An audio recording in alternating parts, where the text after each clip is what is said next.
तो कल तक हमने आपको बताया था कि जब करंट कैरिंग कंडक्टर होगा, जब एक मान लिया एक तार है उसमें करंट बह रहा है, अगर ऊपर की ओर बह रहा होगा तो डायरेक्शन क्या होगी, एंटी क्लॉकवाइज, और जब नीचे की ओर बह रहा होगा तो डायरेक्शन क्या होगी, क्लॉकवाइज। ये तो होगी magnetic field direction.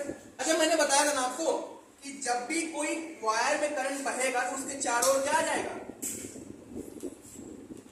Magnetic field आएगा कि नहीं आएगा। उसकी डायरेक्शन कैसे पता करेंगे, rules to find the direction of magnetic field, है ना। कैसे, तो पहला क्या था रूल्स का, मैक्सवेल्स का कॉर्क स्क्रू लॉ।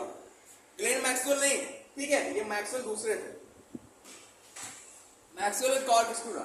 अब कह रहा है कि अगर किसी वायर में करंट फ्लो हो रहा है, किसी वायर में करंट फ्लो हो रहा है, क्या कर रहा है, वायर ड्राइविंग अ स्क्रू, एक हम स्क्रू को ड्राइव अपने राइट हैंड में पकड़ लें, if you hold the screw driver in our right hand, अपने राइट हैंड में स्क्रू ड्राइवर को पकड़े हैं and drive it in a such way the point of screw move in the direction of flow of current। मान लिया एक wire है, ये वायर है, इसमें करंट ऊपर की ओर बह रहा है, किधर की ओर बह रहा है, ऊपर की ओर बह रहा है। अपने हम राइट हाथ में क्या पकड़े हुए हैं, स्क्रू ड्राइवर पकड़े हैं, और उसको इस तरह नचा रहे हैं कि उसका पॉइंट है वो किसके डायरेक्शन में है, इस तरफ करंट बह रहा है या फ्लो हो रहा है, ठीक है। तो क्या होगा, then the direction of motion of thumb indicate the direction of magnetic field। तो जो डायरेक्शन होगा किस चीज का, किस चीज का, अंगूठे का, ये क्या दर्शाएगा हमें, direction of magnetic field. Clear, कोई डाउट, कोई डाउट नहीं। मतलब कि अपने राइट हाथ में हमने क्या पकड़ा है, पेचकस पकड़ा है, मैक्सवेल पेचकस का नियम इसको बोलते हैं, ठीक है, और उसको हम पेच कस रहे हैं, डायरेक्शन अगर करेंट जब बहना तो कस रहे हैं, तो ये जो डायरेक्शन होगी किस चीज की, अंगूठे की जो डायरेक्शन होगी, ये डायरेक्शन क्या कहलाएगी, मैग्नेटिक फील्ड की डायरेक्शन कहलाएगी। पहला नियम ये है। ऐसे पूछ सकता है कि डायरेक्शन जो पता करने के रूल से कौन कौन से हैं, पहला मैक्सवेल का है, दूसरा right hand rule, right hand rule का है, राइट हैंड रूल, हाँ इसको थंब रूल बोल दो, राइट हैंड थंब रूल। कह रहा है कि if you hold a current carrying conductor in our right hand in such way that a finger encircles the wire and the thumbs point the direction of the electric current। देखो कह रहा है कि अगर हम किसी तार को अपने हाथ में पकड़ लेते हैं, बेटा तार पर देख रहे हैं ना प्लास्टिक लगी हो, है ना, अगर प्लास्टिक निकली होगी तो तुम्हें पकड़ लेगा, ठीक। तो ये ध्यान देना कि वो पीवीसी हो, प्लास्टिक कोटेड हो, प्लास्टिक कोटेड तार है, अगर इसमें करंट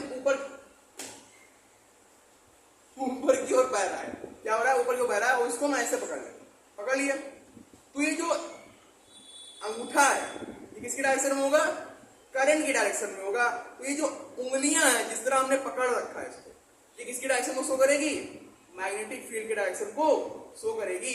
यही है राइट हैंड थंब्स रूल, कि अगर हम किसी करंट कैरिंग कंडक्टर को अपने राइट हैंड में इसको पकड़े कि फिंगर जो है वो तार को चारों ओर घेर लें, और अंगूठा इस तरह हो कि वो दिखा रहा हो डायरेक्शन को किसके, इलेक्ट्रिक करंट डायरेक्शन को दिखा रहा हो।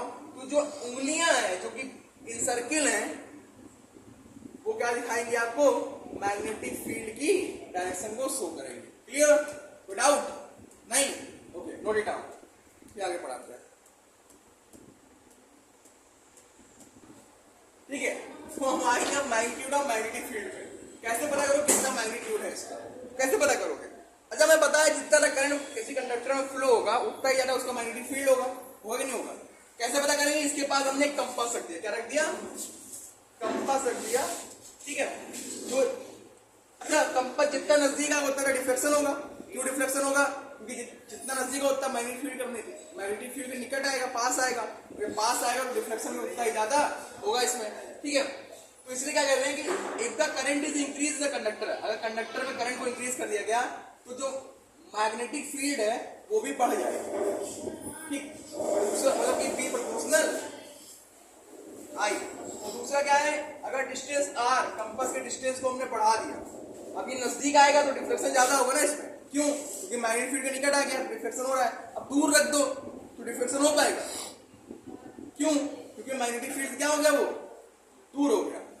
तो डिस्टेंस के इनवर्सली प्रोपोर्शनल होता है और जो करंट फ्लो हो रहा होता है उसके डायरेक्टली प्रोपोर्शनल होता है। From equation first and second तो B proportional I upon R, यही होता है मैग्नेटिक फील्ड का क्या निकालने का फॉर्मूला। और प्रोपोर्शनल हटता है तो चीज आता है mu naught upon 4 pi I upon R. और म्यू नॉट अपॉन 4 पाई की वैल्यू होती है 10 की पावर माइनस 7। क्या होती है 10 की पावर माइनस 7। और इसकी यूनिट होती है, आगे लिख लो इसकी यूनिट। प्रपोजल प्रपोजल नहीं प्रोपोर्शनल होता है। अरे मतलब कि अगर ये पढ़ा तो ये भी पढ़ा। प्रपोर्शनल मतलब होता है समानुपाती, अनुक्रमानुपाती।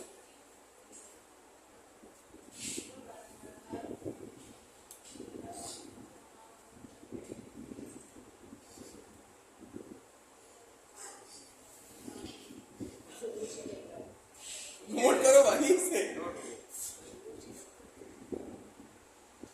और ये जो मैग्नेटिक फील्ड भी है इसकी यूनिट क्या होती है, किससे नापेंगे इसे?